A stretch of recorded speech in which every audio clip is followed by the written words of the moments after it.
Vamos a ver ahora cómo es la arquitectura de la red que vamos a armar para discriminar un tipo de serie de la otra. Y a propósito, el largo de cada una de estas series va a ser de 500 observaciones. Y de cada una de estas clases vamos a generar 200 instancias, 200 casos de la verde y 200 casos de la roja. Pero primero vamos a ver cómo es un diagrama visual intuitivo para entender cómo va a ser la arquitectura de esta red neuronal convolucional que vamos a hacer. Entonces, la mejor forma que se me ocurre para graficar esta idea es pensar a la información de entrada. Siempre en las redes neuronales pensamos que la entrada viene del lado izquierdo. Así que lo que me estoy imaginando es una serie temporal, como se ve acá. La pongo paradita para que me entre en el gráfico, y es exactamente como va a entrar. Digamos, imagínense una entrada que tiene de largo 500. O sea, el espacio, el feature space en este caso es 500, porque es bueno pensar un poquitito de esto. Cada serie temporal tiene de largo 500 observaciones, por lo cual fíjense el tamaño del feature space, es 500, es muy grande. Y este va a ser el feature space, este es el espacio de entrada. Entonces es la serie representada a lo largo de todas las mediciones, de 500 mediciones. Esa va a ser la primera capa de entrada, que son 500 observaciones. Y lo que vamos a generar en este caso son dos filtros. Un filtro 1 y un filtro 2. Y cada uno de estos filtros van a tener la posibilidad de captar algún patrón distinto, que justamente toda la gracia es que ese patrón sea invariante en el tiempo. O sea, es un patrón que puede repetirse a lo largo de toda la serie. No necesariamente estar enfrascado en un lugar absoluto de la serie. Por eso es que vamos a hacer una una red convolucional y no una red común multicapa o simple capa. Estos filtros van a tener la característica que van a convolucionar con la serie temporal, con la entrada. Entonces, este primer filtro va a estar constituido por 10 pesos. Va a ser un filtro muy chiquitito y va a tener 10 elementos que van a ser entrenados por la red. Van a ser 10 valores. Y a ese se le va a sumar un bias, una especie como de intercept, que sumado estos 10 nos va a dar 11 parámetros que van a captar de alguna manera este primer filtro de la serie. Y acá, con el entrenamiento de estos 11 parámetros, la red tratará de aprender algún patrón que vea importante para distinguir una serie de la otra.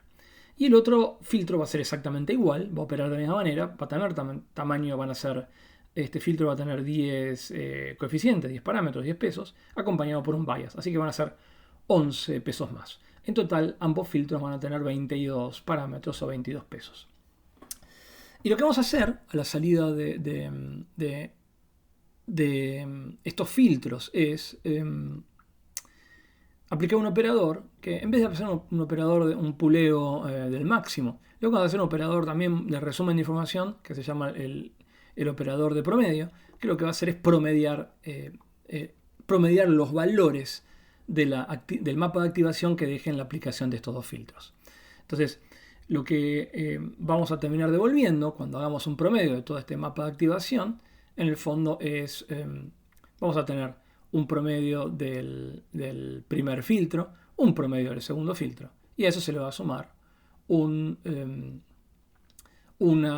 componente 1 constante, por lo cual el promedio del primer filtro y del segundo más la componente van a tener asociados 3 pesos, que son los que van a conformar la salida. O sea que a los 22 pesos iniciales de 11 de un filtro y 11 de otro filtro, más los intercepts, y después de haber aplicado este promedio del mapa de activación, la salida de esta capa de promedios va a ser el promedio de un filtro, el promedio del mapa de activación que dejó un filtro, el promedio del mapa de activación que dejó el otro filtro, y una constante. Y vamos a tener un peso aplicado a cada uno, por lo cual son 3 pesos más. O sea que en total, esta red es una red que va a tener 25 coeficientes de azar determinados, o 25 pesos.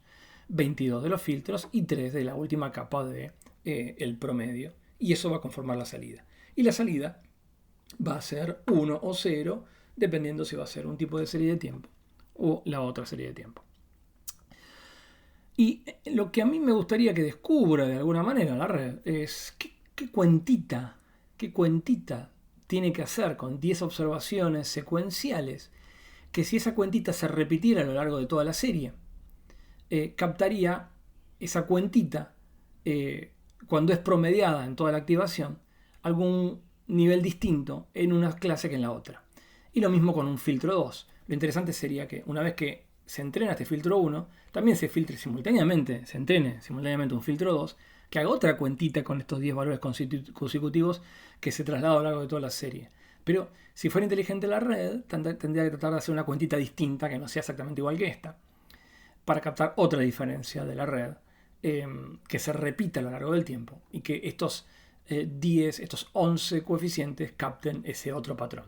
Y que después, en su mapa de activación, de alguna manera, cuando se integran las activaciones de este filtro y de este filtro, estos dos valores que surgen de cuánta presencia hay de este patrón o cuánta presencia hay de este, estos dos patrones, de alguna manera, se contrasten como para saber si es la serie verde o es la serie roja la que está generando la señal. Esa es un poco la idea.